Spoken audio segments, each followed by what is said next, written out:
بسم اللہ الرحمن الرحیم۔ ہم سورہ روم پڑھ رہے ہیں۔ اس میں اللہ تعالیٰ فرماتے ہیں وَمِنْ آیَاتِهِ أَنْ خَلَقَكُم مِّن تُرَابٍ، اور اس کی نشانیوں سے ہے یہ کہ تمہیں پیدا کیا مٹی سے، ثُمَّ إِذَا أَنْتُمْ، پھر جبھی تم بشر تنتشرون، انسان ہو دنیا میں پھیلے ہوئے۔ وَمِنْ آیَاتِهِ أَنْ خَلَقَ لَكُم مِّن، اور اس کی نشانیوں سے ایک نشانی یہ بھی ہے کہ تمہارے لیے تمہاری ہی جنس سے انفسکم جوڑے، ازواجن ولتسکنوا الیہا وجعل بینکم مودۃ ورحمۃ۔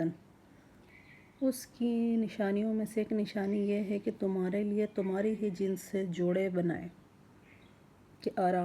کہ ان سے آرام پاؤ، اور تمہارے آپس میں محبت اور رحمت رکھی۔